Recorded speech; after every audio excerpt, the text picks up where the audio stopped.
to ask a male executive producer in my field when I was in television to say, you expect me to see myself in you. Why don't you see yourself in me? Yeah. Why? I said in terms of our values, our work ethic, our commitment to journalism. Again, film, what's so exciting to me about film is it is this vehicle for empathy. You're watching the world unfold through someone else's eyes. But when 90% of those stories are about, through the eyes of a straight white man, you're missing out on all of this diversity of opportunity and ways of seeing the world. And male audience members are missing out on that as well. I think, You're absolutely right. I mean, we have right now 28 series that are in production for either that are on now or in mid-season, and 14 of them have female executive producers. So I'm really proud of that. When you dig down a little deeper and you look at the writers' rooms, you're right. There is not gender parity. And when you're looking at directors, it's worse. I think it's around 15%. Thank you all for coming. This isn't church, so, feel free to relax, move in if you like. And thank you all for coming. Thank you all for coming. Could we just take a moment to experience the fact that we are here in this incredible place?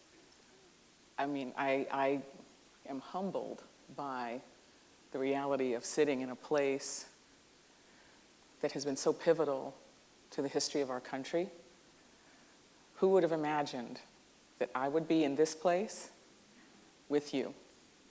Could we just take a moment to appreciate that amazing fact?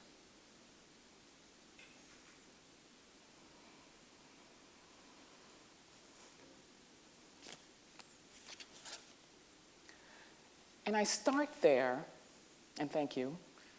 I start there because all the things that have brought us to this place are things of joy, and they are things of pain, they are things of triumph, they are things that piss us off royally, and I'm hoping we can kind of cover the waterfront of all those things tonight. So I just wanted to start by saying, Paul introduced you. Do we need to say more? I mean, of course, you're an award-winning filmmaker. Your first feature presentation has won awards at just about every film festival. It was first presented at South by Southwest in 2014 or 15? 2014. 2014. Released theatrically this year. And of course, your first short has been presented at more than 100 film festivals, and has won awards at all of them.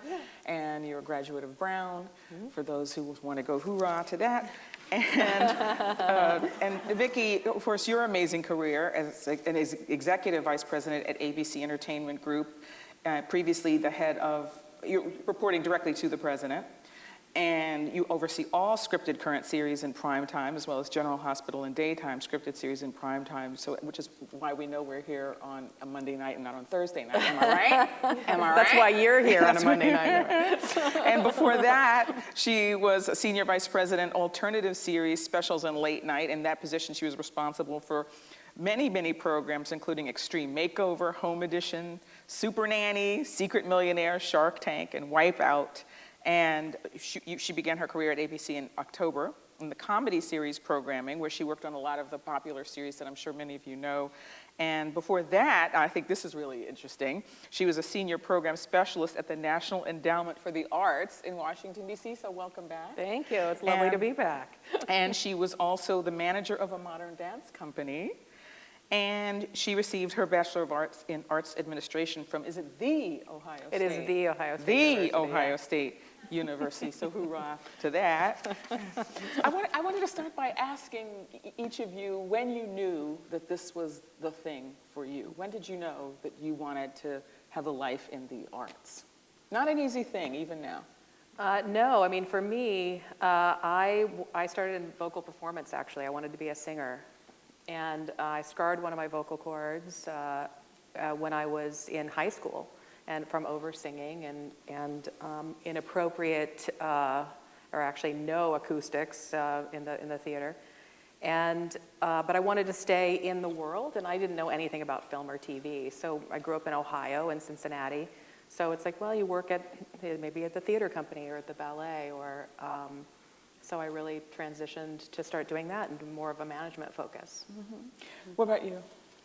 Well, I think I've always been an artist and been a storyteller, but I came into film specifically through photography and through seeing other women directors who come before me, which I think is hopefully something we'll get into, is this idea of mentorship and visibility. And I saw some films by Jane Campion that not only showed me, and Alison Anders as well, and not only showed me that artistic, personal storytelling was a viable medium, but that a woman could be the director behind them. And so it was when I was at Brown University that I transitioned into film, and then went to film school at NYU, and that started me on this career path. How did that work, though? I mean, is it a thing where you wake up one morning and you say to yourself, I'm going to make a movie? It kind of was, I think. How do you know how to do that? I do other art as well. I do performance art and photography and painting, but I made a conscious decision to go into film specifically because I think film as a medium has a potential to really impact social change through a creative medium, but there is this distribution model in place that if you play your cards right, you can reach a wide audience of people who otherwise may not be able to be in that theater space or come to your gallery show. And it was a real conscious choice on my part in college to pursue independent filmmaking. Is that the kind of thing you talk to other people about, or is it the kind of thing you specifically didn't talk to other people about because you didn't want to hear what they might have to say about it? Oh, I definitely talk to other people about it, yeah. It's not an easy, I think being an artist is hard, and being a filmmaker is lonely.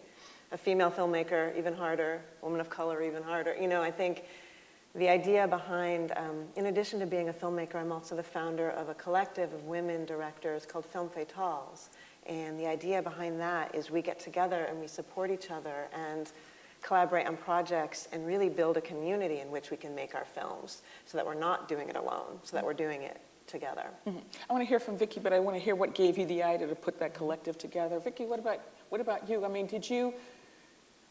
were you conscious of your gender and seeking your path? Like, I know if, I come from a military family, and my dad was a police officer before. Well, he was in the Army before I was born. He was in the Army Air Corps, but was a police officer and then was a firefighter. And I remember, saying, well, I want to do that. And I remember him saying, well, you can't.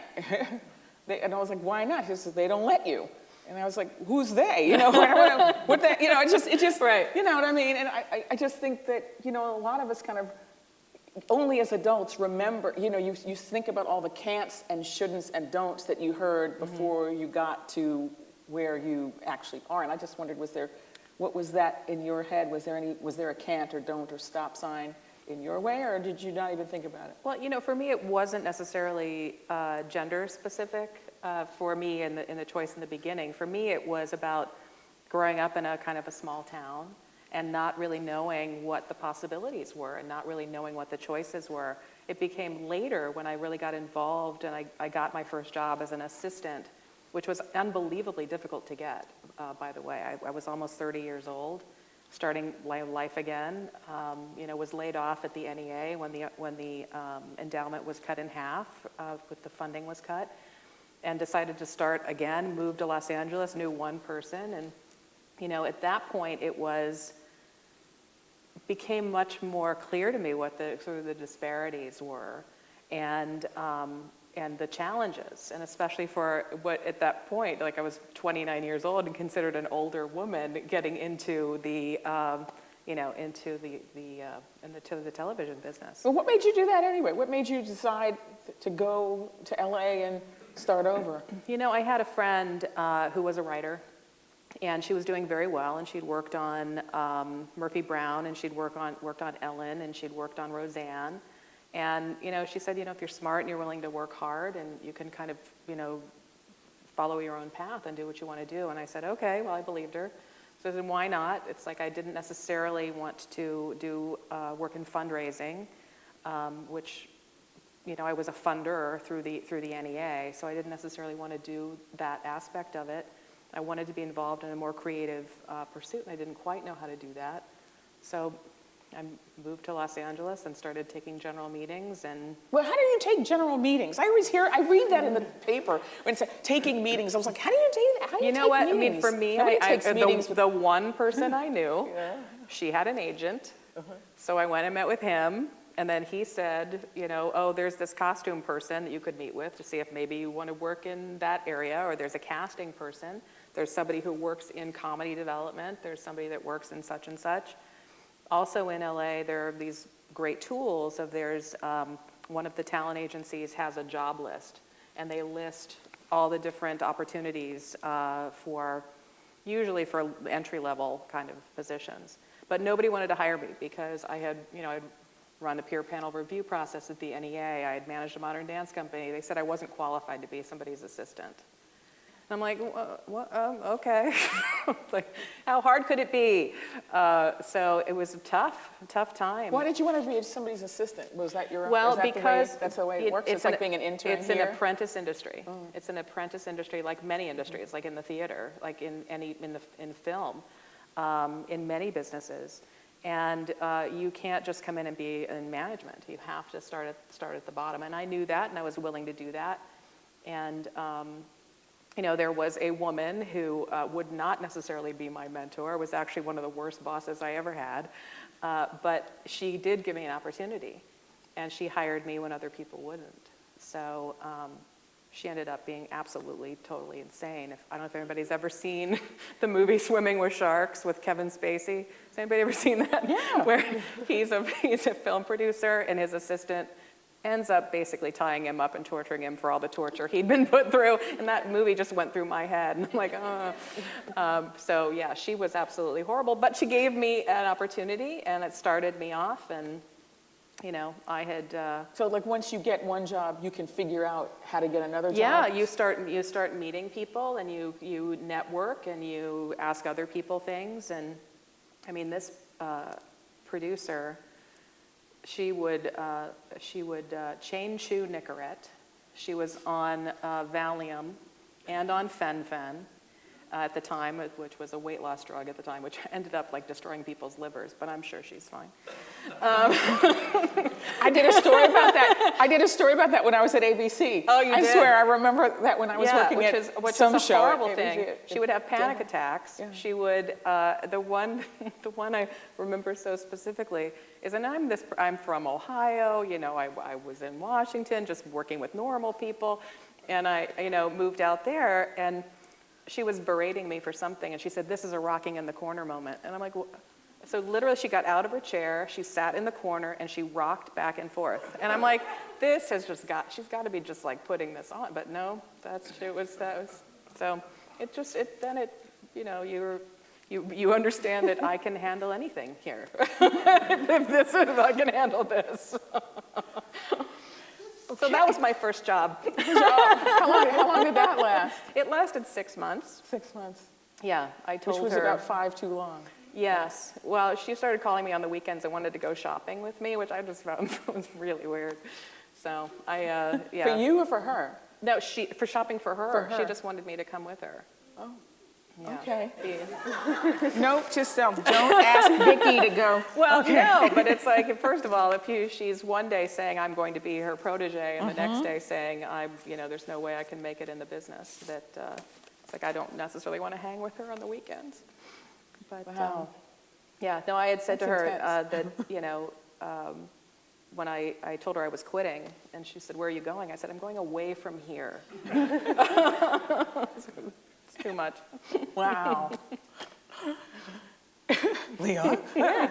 You don't treat your assistants that way, I assume, I hope. Okay. My assistants, I think, love me. I would hope so. Do you make them go shopping with you? No. Okay, well, we'll just check on that. Yeah. We'll check on that. So tell us about the collective that you started. At what point in your career did you start that, and what gave you the idea? Actually, Very just recently. a little over 2 years ago. And so it's it's now expanded exponentially, but it started as I was making my last feature film. it was a film about a teenage girl with a female protagonist, and I was doing the Hollywood rounds. My agent would send me on meetings, and The film, I Believe in Unicorns. it's called I Believe in Unicorns, the dark teenage romance. And I kept coming across this wall where I would meet funders who would say, we really like this project, we like the script, we like the characters, but it's hard for us to sell a film that has a female lead. And if you'll just rewrite this character to be a boy, we can finance this film. And I, of course, thought that was ridiculous. I mean, one of the main driving factors why I want to be an independent filmmaker is to tell more stories from a female perspective and about characters we so rarely see on screen. But I kept hearing that again and again, and I got together with, so I decided to take it a more independent route and make the film on my own terms. And I was doing what I think a lot of young people do, of reaching out to other filmmakers who've come before and say, can I get coffee? I need some advice, you know, I need a way in. And I reached out to 6 other women feature filmmakers and invited them over to my house. And said, this will be more efficient. Rather than doing 6 individual coffees, I'm just gonna make you all dinner, come over, and we're gonna talk about film, and I'm gonna get some advice before I make my feature. And that dinner was so inspiring and so empowering, not just for me, but for the other women in that room, to finally be in a room with all women filmmakers. So rarely you're the only female director in the room. I think the statistics are around 5% of the top Hollywood movies are directed by women. I mean, it's very, very extreme gender bias when you're talking about women feature directors. And at the end of that dinner, one of them said, let's do this again next month, I'll host. Then next month, another woman hosted. And it just organically became this rotating salon, this dinner party of women filmmakers. And that was about 2 years ago, and it has since tapped into a need that female filmmakers have for support and for community and for mentorship. And there aren't enough women directors to mentor all of us. You know, Catherine Bigelow can't mentor everyone. So the idea is we get together and we mentor each other and we share resources. And there are now over 1,000 women in 24 chapters around the world who every month get together in small groups of 20 and talk about film and collaborate on projects and share knowledge and information. And I think, hopefully, in my lifetime, we're finally reaching a tipping point where audiences are saying, we're hungry for content, for films and theater and art that reflects the diversity of the world around us. And when 95% of films are being made by straight white men, you know, that gets bold, that gets boring, it's old. And I think the more that we start to see a diversity behind the camera and of content creators, that's gonna have a ripple effect to the content on screen as well. What was your goal when you started out, and has that goal changed? My goal when I started out was just a very selfish one. It was, I'm making this particular feature film and I want some advice. And that's completely shifted. And now it's, okay, this organization has become much more formalized. We now have writing groups that meet at the WGA, and we do programming with film festivals. We do workshops for teenagers. I mean, it's become this vast global organization, and I've become much more politicized in that way. Now that I have learned the statistics and seen the bias, which if you'd asked me 5 years ago if I identified as a woman director, I would have said no. I would have said, I'm a filmmaker, and I don't want to be pigeonholed, and I don't need that qualifier. I want to be judged on merit, and that's it. But I came out of film school and watched as my male classmates were given opportunity after opportunity. They make their little Sundance independent film, and they're offered Jurassic World, you know? And then I'd watch the women directors just languish. Yeah, tell me about that. Why is that? Have you ever asked any of your male colleagues, like, what's the deal? The deal is, it's what Vicki was saying. It's an apprenticeship business. It's, I think there's active bias and there's passive bias. And I think active bias is, I hope there are not, you know, people in the Hollywood studios saying we don't want to see women or people of color make movies. But passive bias is much more pervasive and scary, which is this idea of, anyone who comes through my door, I'm going to consider their script and give them a chance, but the people coming through my door, 95% of them are straight white men. And I think Hollywood, or just the film industry in general, is a risk-averse business, and people are afraid to finance films that don't come from a proven director, someone who's already made several commercially successful films. When statistically, that pool is 95% straight white men, it just becomes a self-perpetuating process. Well, but you're saying two different things here, and I want to see if I can unpack this, because on the one hand, you're saying it's not that people aren't willing to come through the door. You have come through the door, but when they come through the door, they are funneled into and expected to They come through there at a disadvantage. to reflect the existing speaking order. specifically about independent film, women directors are much more likely to be documentary filmmakers or low-budget narrative filmmakers because they're not given access to the financing and the resources. So they do what I do. They're like, okay, I'm going to go do it myself. I'm going to find a way. But they don't come in with the same resume that their male counterparts do. And even when they do, the people making the hiring decisions, often they like to work with people who remind them of themselves, and that ends up being people who look like them. You know, using Jurassic World as an example, this was a director, you know, he's a friend of mine, I know him, named Colin. He'd made a very low budget, under $500,000 feature film that was at Sundance, and Steven Spielberg saw that and said, this guy reminds me of me when I was young. I'm going to give him a chance. And all of a sudden he's directing this $100 million franchise. That doesn't happen to women. It's never happened to a woman director because there aren't yet those women in the Steven Spielberg position to say, oh, this woman reminds me of me, I'm going to give her a chance. But among those few, I'm not putting them on the spot, I'm not making them responsible for the universe, but among those women who are in that position, like a Catherine Bigelow, do they do that? Do they reach out to the other women and say? I can't speak to her, but I will say within Film Jane Fatale, Campion? within my collective, yes. So Jane Campion comes and mentors. We have a group in Sydney, Australia, and one in New Zealand. She mentors those women.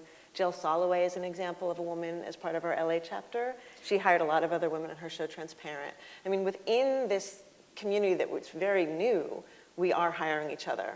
And we are mentoring each other. And the idea is if we can pull each other up, eventually there'll be enough of us at the top, we can reach back and take the rest of us up. But it really takes more than just women helping women, which is the idea behind this collective, but it also takes men helping women. Yeah, well, that's an interesting point because I want to say there's really interesting research, not specifically to the movie business, but around the whole networking issue related to people of color. Some really interesting research coming out of Rutgers, for example, that says that the issue with bias in the workplace is not that white people, who are predominantly the hirers, are hostile to people of color.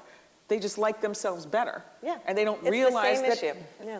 they don't realize that they do. They don't see it as a preference, but it is a preference. It's passive bias. Whereas when those people, the minorities and women, show a preference for persons of their demographic, they are what's penalized for it. Yeah. They're penalized for it. So you see what I'm saying? So. You know, I feel confident in my reporting on this just because this is kind of what I do for a living. And, and the research is really clear that like women managers who champion other women are often penalized for it in their evaluations, whereas white males who champion women or minorities are seen in a positive light. So Vicki, here you are on the spot here as both a manager and as a person who's at an executive position. I'd like to ask you your take on this. Particularly interesting moment that we're speaking to you because this has been, the last season and this season has been such an amazing moment in history in changing some of the dynamics of what we see. But this is 2015. We've had an African-American president for, a couple of years now.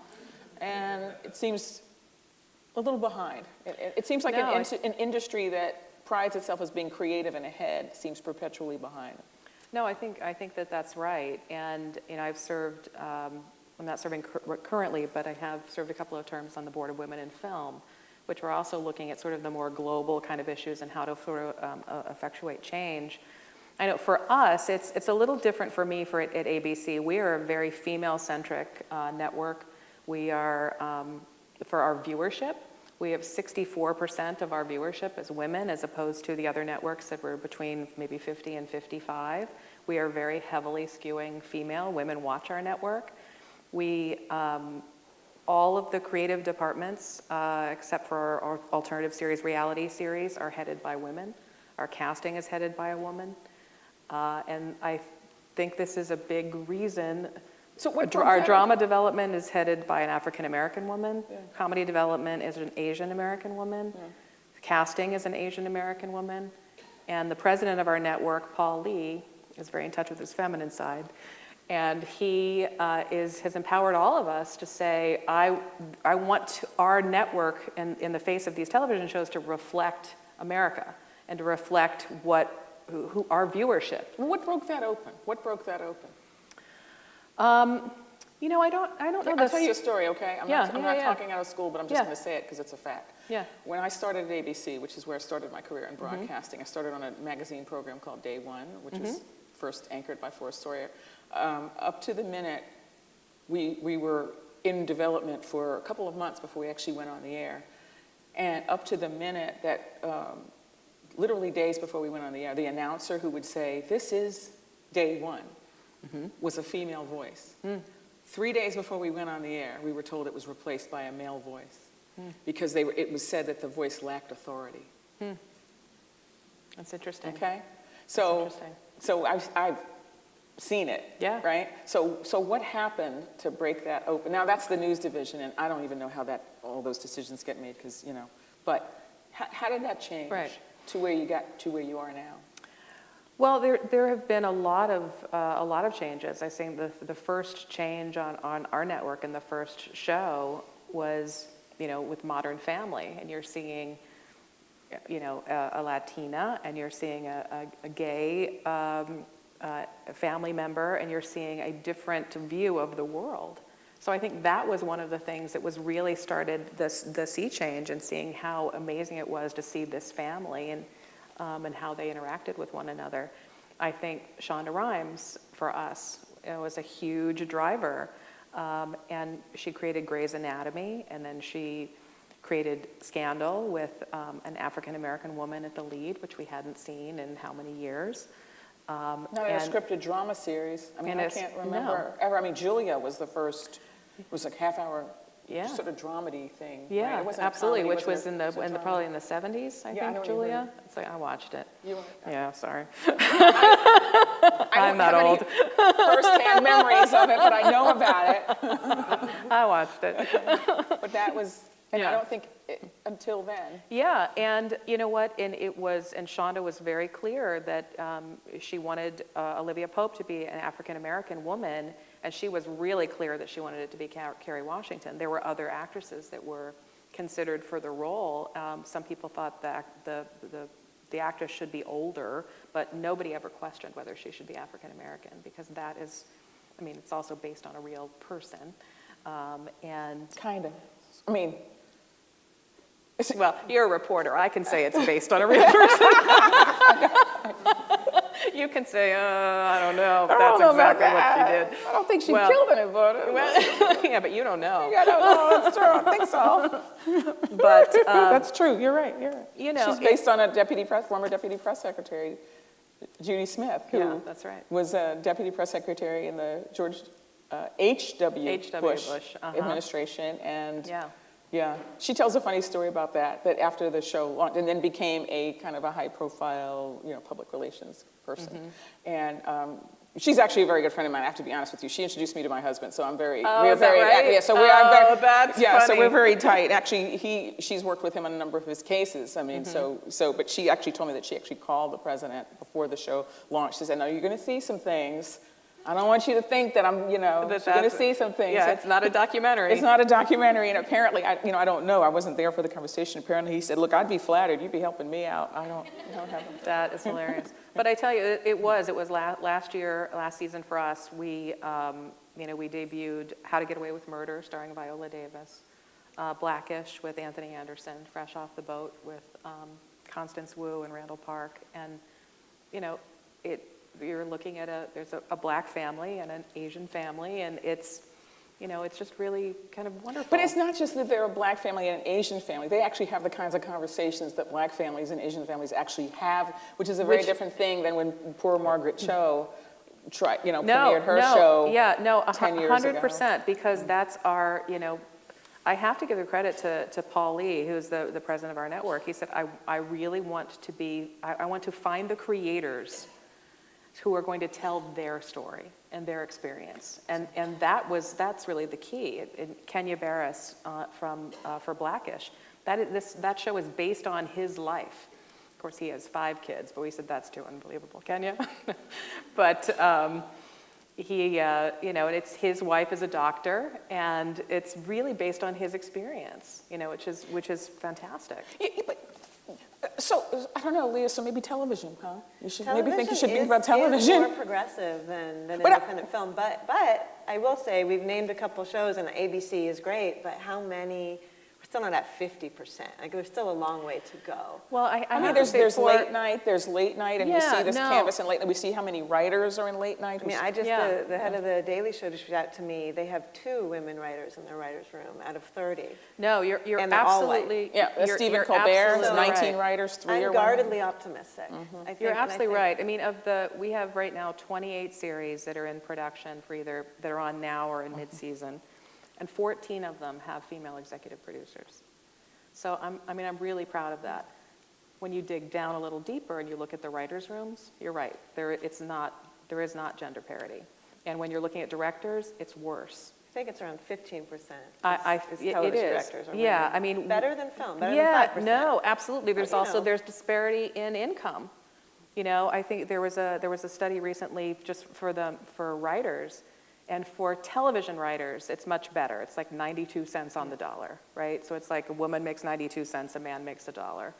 In film, it's like 70 cents for a woman. Well, but the thing that I don't understand about this is that why don't the numbers matter? I mean, The Hunger Games has been one of the most successful movie franchises in however long, where the star is a woman, and yet we hear that she had to fight for equal pay, and there's still a difficult. Why don't the facts matter? That's the part I'm Well, having trouble it with. seems to be changing a little bit, but people are constantly surprised. I think it was when it was the Sex and the City movie, when it opened so big, and people were like, wow, Yeah, look it's at like that. 40 that plus movie. women. It's like, wow, that opened so big, that's huge, it's so surprising. And then it was forever until there was another movie that was headlined by a woman. It's like Melissa McCarthy can open a movie, so now there are, so I'm looking forward to the all-female Ghostbusters. It's like, that's very exciting.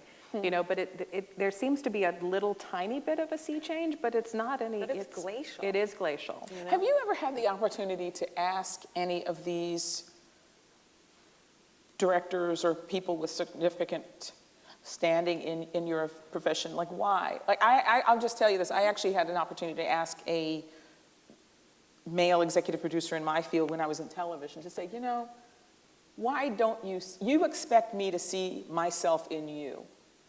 Why don't you see yourself in me? Yeah. Why? I said in terms of our values, our work ethic, our commitment to journalism, we're on the same page, but why? And because he was another one who magically was always hiring people who happened to look just like him.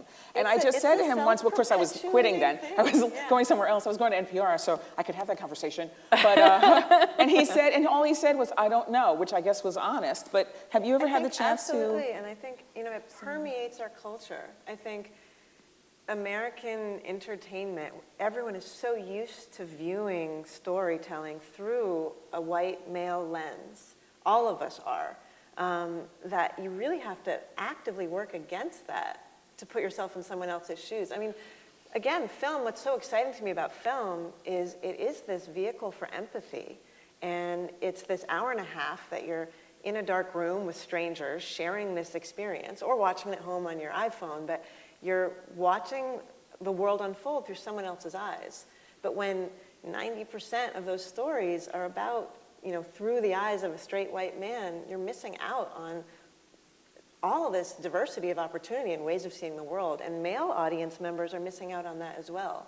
But they're so used to watching stories from their perspective that it's almost, an identity disconnect for them to watch a show that has, Viola Davis as the lead. Let me just spend just one more minute on what we're mad about, and then let's work on what we can do differently. Oh, come on. Let's just spend, it's my observation in the media, especially the entertainment-oriented media, that actually being a young woman is an asset, but that when you get the level of experience that actually allows you to make some decisions and actually know some stuff, it becomes less of one. And is that true? Am I?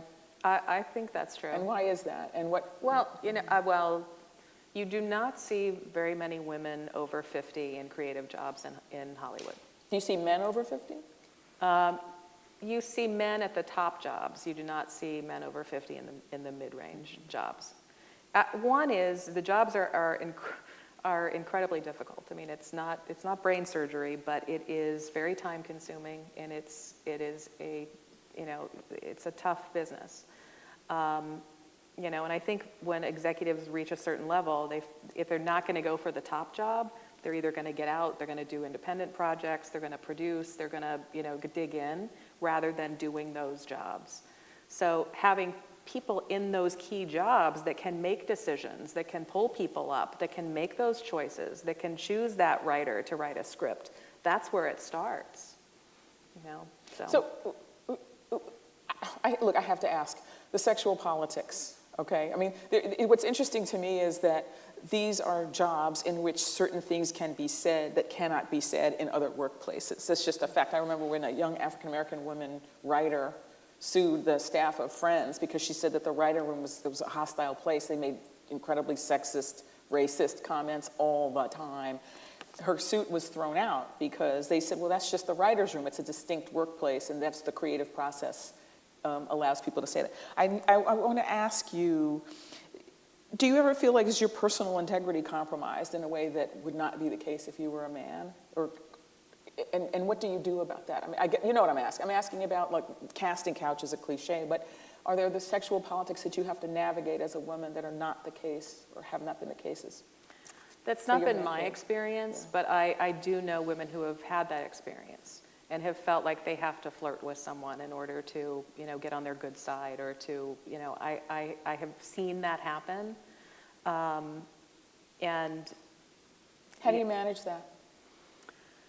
Well, as I said, it's not happened to me. I haven't had that experience, but in seeing a specific colleague I took it upon myself to have a conversation, to just say, you might want to think twice about the way you're behaving and acting. And You're talking to a female colleague or a male colleague? A female colleague. But why should she if she was getting an advantage from it? Well, she was getting an advantage of it, perhaps. Maybe it gives her an opportunity, maybe it gives her a promotion. But when you are in a workplace where it is about sort of the creative process and working together, you are going to be probably ostracized by your colleagues, male and female, if you're making that choice. So, how'd she take that? She did not take it particularly well. Basically to mind my own business. But you know what? It's like that's. Did you feel you were helping her, or did you feel you were trying to level the playing field? You know what? I had already had my promotion, and I was where I needed to be. I didn't feel like it was you're getting something I'm not getting. I felt it was a sort of my responsibility to say, you don't have to behave like this. You don't have to make these choices in order to get ahead. And if you are doing that for that purpose, don't. What about you? You're an independent, but still, Yeah. I mean, do you feel that there's Sure. an aura around the work that is an extra layer that you have to navigate that perhaps a man would not? Yeah, I think. Although I don't want to imply Yeah. that sexual harassment doesn't attach to men too, because actually we know that it does, both in same-sex relationships and in. I mean, there's a record on this, but yes, the demographics, as you mentioned, are so skewed. It's so skewed. I think sexism is rampant in this industry. And in the world, but especially in this industry. And from the perspective of a woman director being, one of the 5%, it's often these kind of microaggressions. Again, I don't think, it's not like someone saying, I don't want to hear you or see you make your work, but I just came from a film festival yesterday. I'm at a networking party with all the other filmmakers. I was on the jury there, a lot of other jurors, and there were a couple female directors there, and they were just ignored in conversation. They were assumed that they were someone's girlfriend or an actress, and never assumed that they're the director. And so I think women directors experience these little things over time that just build up and shut them out of that conversation. What keeps you going? I mean, I think to be an independent filmmaker and to be a director is so hard that everything's an obstacle. I mean, to have a career in this industry is hard, so you just don't, I mean, I think about it when I'm having these types of conversations on these panels, but day to day, you just keep making your work, you just keep moving forward. What was the moment that you gave yourself permission to call yourself a director? I love that you just said that. It was when I made my first feature film.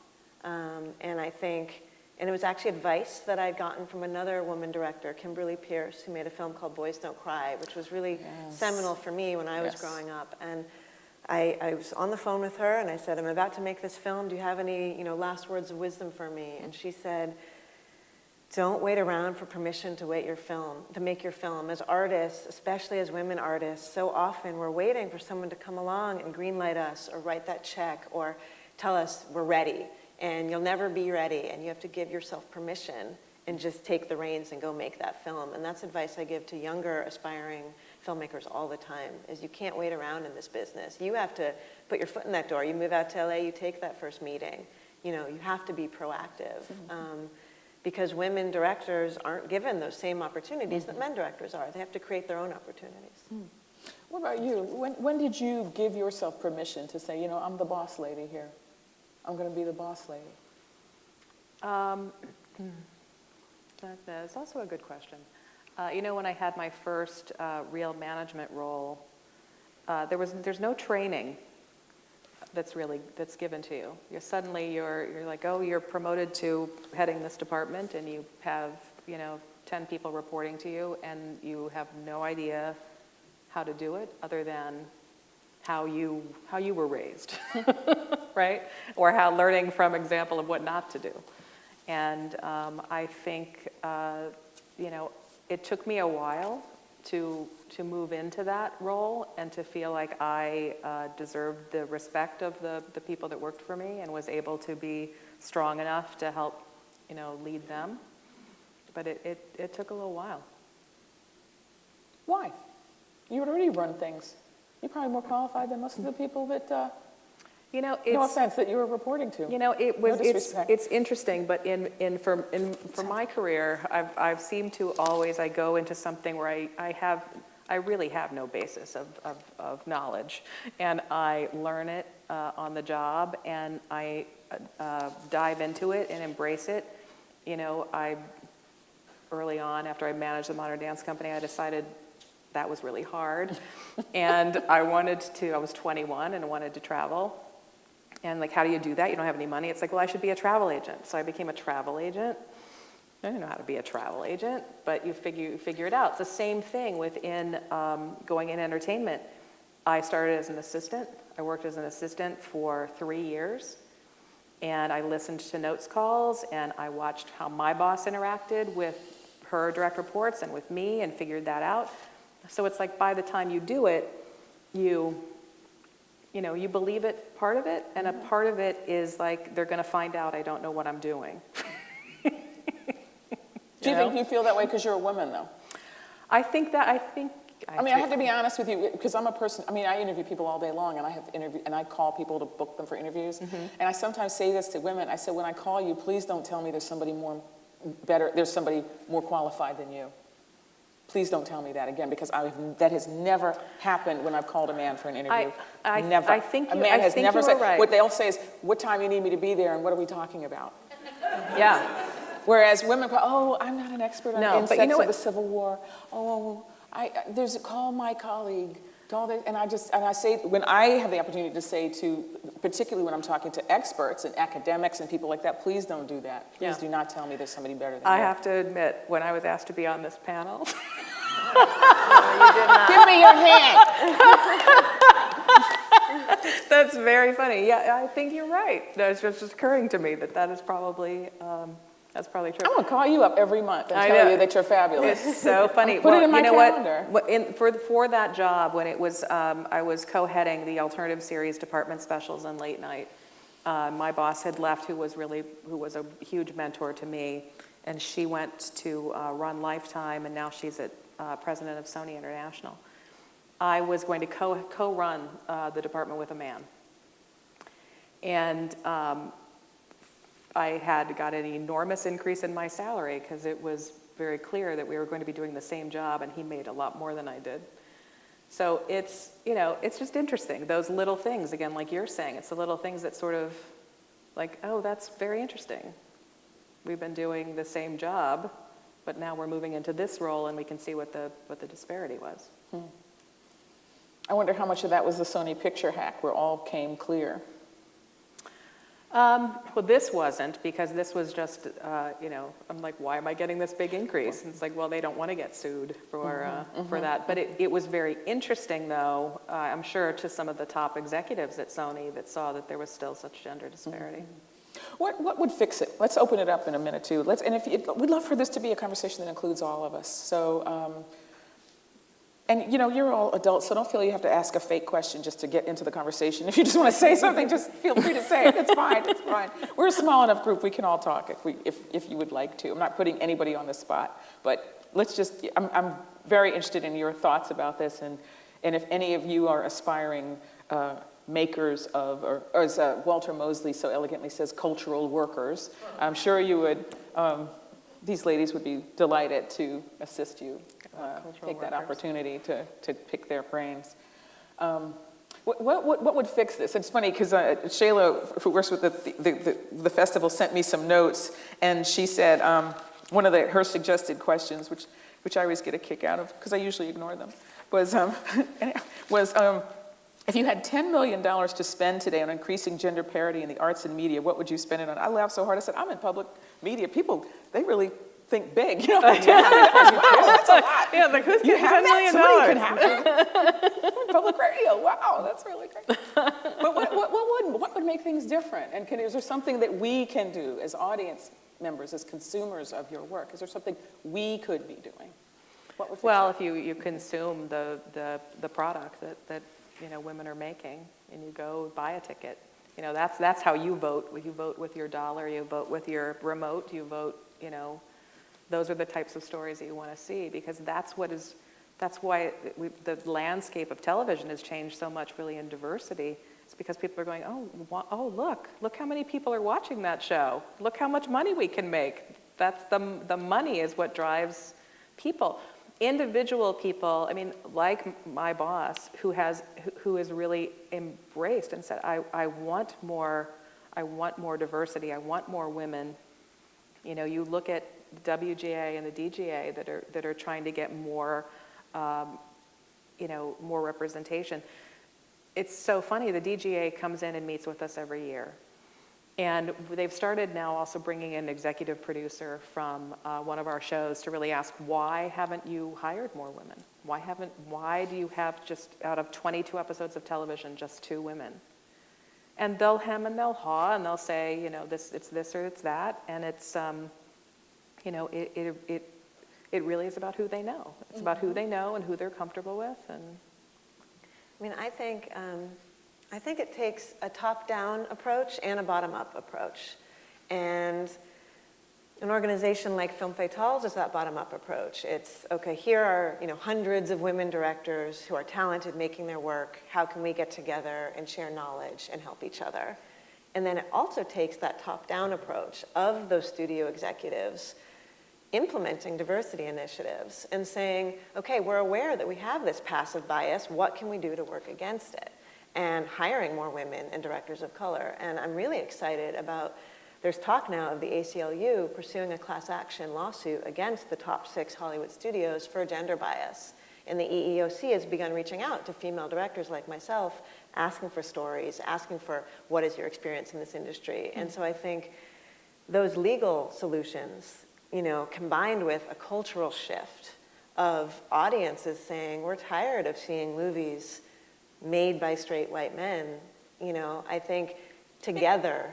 It's not just for me. It's not just that they're made by Not straight by, white. but It's just I feel that most of the movies are for teenage boys. It has There's nothing to this- do with me. I'm there's like, this okay. well, conception that they have been, because teenage I just boys will don't- see the movie again and again and again and again. But that's changing. That And is I think, changing. there's this perception that movies about women or about people of color are niche movies. That if you have a movie with, 5 men in it, that's Entourage, or that's your next superhero movie. But if it's 5 women, it becomes a chick flick, and it's Sex and the City, or it's somehow this outlier, and only women will go see those movies. Well, remember, it was a huge story when a couple of weeks ago, The Perfect Guy led the weekend box office, which is a film with an African-American male lead. Yeah. It's produced by an African-American man, it's directed by a white guy and a white male, and they're actually very good friends. And I was just like, why is this news? Because it wasn't promoted as a black film. Yeah. And I just like, what's up with that? I mean, but again, why don't the facts matter? That's what I'm saying. There's like money. There's money. No, but you know what, to your point, that if $10 million, it's like the way we have seen change is if you have money to help, right? So if you say to a producer, I'll pay half of the director's fee. If you hire a woman director, we're going to give you this tax credit. We will give you this. We're going to give we'll give you a this grant. money to make your movie, and that's what gets people in the door. And then you have to prove yourself, because we're doing, we're having mixers with female directors in our EPs to just make sure they meet each other, because they don't come in contact. It's just that. And again, people are saying it's like we have to move so fast. We only have 8 days to make our show.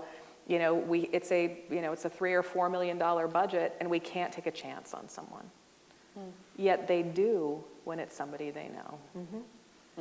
But if it's somebody that's recommended to them, then they have a harder time. It's tough.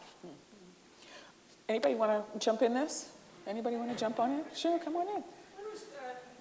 How much do you think the promotion of the films matters? Like you were just saying, that one film, it wasn't marketed as a black film.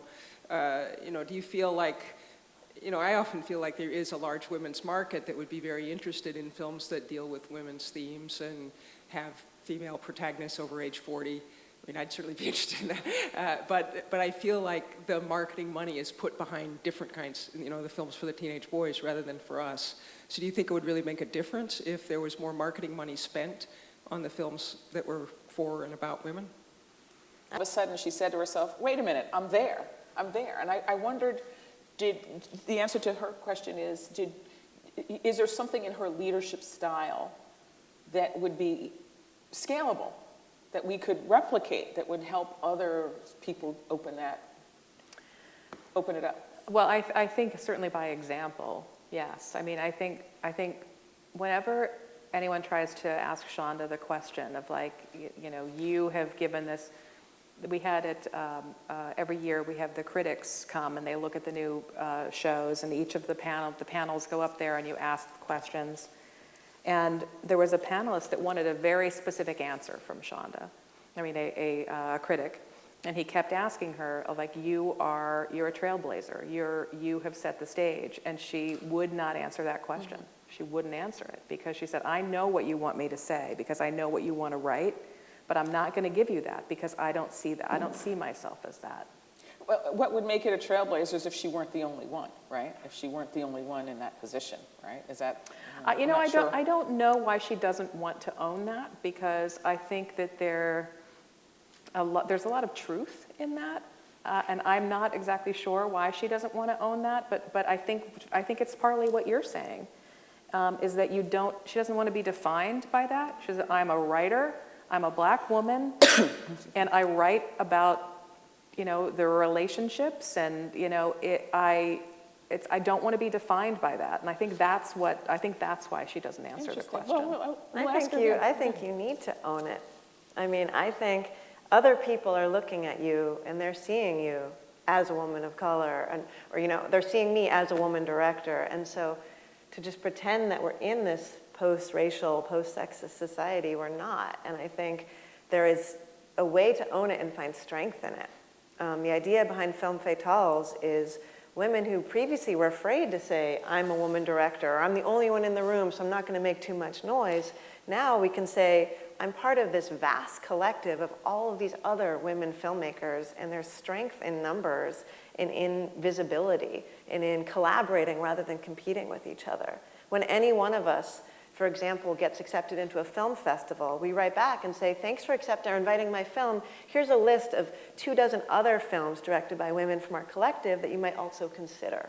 Or when I'm on a panel and it's all white women, I say, thanks for inviting me. I just was on one, a women in film panel up at the Woodstock Film Festival. I said, thanks so much for the invitation, but I noticed you don't have any women of color on this panel. I'd be happy to give up my spot and recommend this list of other women from my collective. And I think if we can do that together, if rather than being that one voice, we're in a chorus of voices, that's going to have a much wider effect. Yeah. That's a Hopefully. powerful insight. That's interesting. I was going to ask you that, so you kind of went there Went there. ahead of me. Thank you. Do you feel any responsibility to other groups or people who haven't gotten Absolutely. the shot? Who haven't? What about you? Do you? Absolutely. I believe very strongly in mentorship. Yeah. Oh, that's a perfect segue to my question. Oh, good. Hi, Paul. You get special treatment.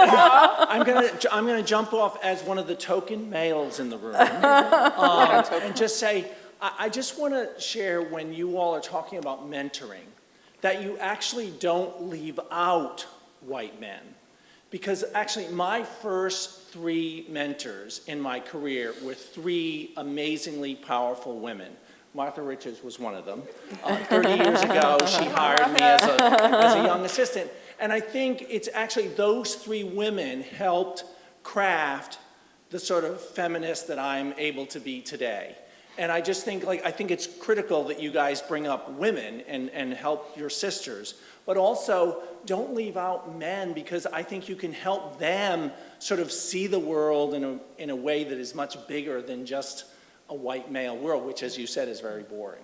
So I just want to throw that out there. As you're all that's really taking on valid. mentors, bring them along as well, because I think, those 3 women really just changed who I was and made me think about diversity in women and just being a better feminist. So I throw that out there. Well, I'm going to give, I think, are you guys good? Is there yet more that you want to say?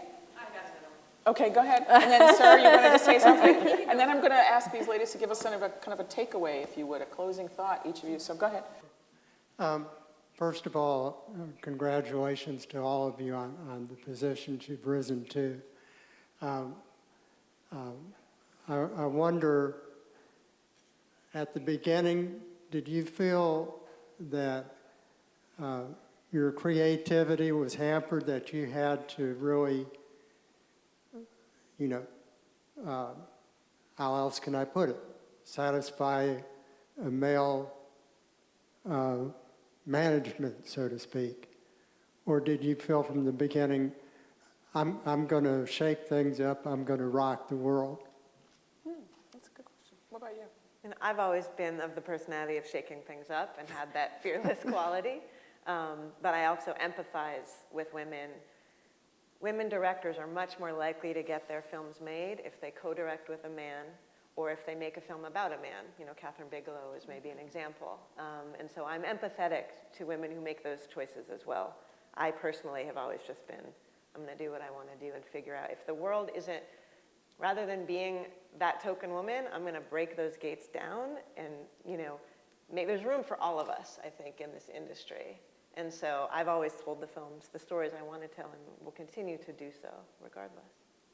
What about you? Well, in the corporate world, you can't be entirely Right. breaking down all the barriers, but I've tended to be someone who's relatively fearless in giving my opinion and able to sometimes counter that with a joke that got people like, I don't know, was she serious? Was she not? And getting my point across. So, I've had incredible champions who are men, and I've had incredible champions who are women. So I've had a pretty amazing experience, and I've had that incredibly horrible woman who was a boss. But I think that I've had a really good balance for me. I did want to add one little comment I couldn't resist. I congratulate you on being further proof that Ohio State University produces more than football players. That's right. Just another topic to bring up a little bit. We've talked about sex and we've talked about business dynamics. I want to talk about money for a minute. And Leah, what did it cost to make I Believe in Unicorns? It was under $500,000. And how did you get the funding to do that, by and large? Through my producer, who had made an Oscar-nominated film called Frozen River. She went back to some of those Courtney. investors. Yeah. And then I got a handful of grants. So it was a mix of individual Private equity and investors. grants. Mhm. Right, individuals and grants. And then what's a basic hour-long episode on Thursday night ABC cost? It probably costs about $4 million. The network pays a license fee that is usually about $1.7 million. The studio deficits the rest of the money, and they make up that deficit by selling the show to Netflix or selling it internationally, or so. Yeah, we're talking about that much money. And Leah, in your next film, is your budget going to go up dramatically, or? Yes, but not to that level. Not making Jurassic World, but it is a bigger budget film, yes. So that's just one of the issues too, and Leah mentioned this really briefly in the beginning. Women don't usually get that opportunity to go to bigger budget films, and they certainly rarely get the opportunity to have it funded the way the Hollywood studios will fund their projects. So again, it's another one of those pieces that all of us in the room could actually be an investor in your next film, in a way, particularly with the new America Jobs Act. That changed kind of With the investment Kickstarter, you piece mean? of it. With Well, Kickstarter? maybe with Kickstarter and crowdfunding, but there is an opportunity now for individuals to be investors. They've lowered the floor for what someone could be as a qualified investor. But there is this opportunity, even with grants, they tend to be small grants, correct? What was Yeah. your largest grant? I think 20,000 maybe. That's a big one. Okay. That's big. We're So gonna have- just that kind of Yeah. piece of, that money is another piece of what's happening, and there are ways that bottom up and top down can work, so I appreciate you When talking about it. Powerball comes in, I'm right there with you. Right. Final question over here. I was just curious, going back to a couple of questions that were asked about being a woman artist or staff member, or just being a director, or things like that. And I was curious, do you feel like that being a woman director versus being just a director, does that present some type of hostility from, let's say, a straight white male director who might be like, oh, she's coming at this from a woman director approach instead of just a director? Do you think that stifles creativity in a room, or do you think it matters to them? Do they still consider you a director, or is it? Sure, oh, I she's a think it woman? does. I think by choosing to identify as a woman director, I will alienate some men. And I'm okay with that, because I will also empower a whole other group of women. And to me, that's more important, and that's where we're going to see change. But yes, I think I look forward to the day when we don't need organizations like Women in Film or Film Fatales, and where women directors can just be directors. I think that's a long time off. Until we get there, it's a necessary part of the process. We're not going to even be having these conversations if we don't identify as women directors. I might have a different view of that in terms of the benefit of these organizations. I mean, the show I hosted for 8 years at NPR was organized around issues of, diversity. Some people were like, oh, like I should be so happy now that I'm on a, Different, general audience. right. But to me, they do different things. It's like just the fact that black people can go to Harvard doesn't mean there's no room for Howard. Right. Maybe they do different things, and maybe that kind of nurturing and maybe that kind of support system is something that actually men would benefit from. There's just no vehicle for them to call it what it is, all right? And so I guess I'm saying maybe the organization does something that is of value, and that maybe the model of success doesn't have to be what it has been, but this can be its own thing. Yeah, I don't, That's interesting. I'm just saying, that's, let's have another talk. that's another talk. So, but that would be, I think, a catalyst for this is, I think men and women are always going to function differently because we think differently.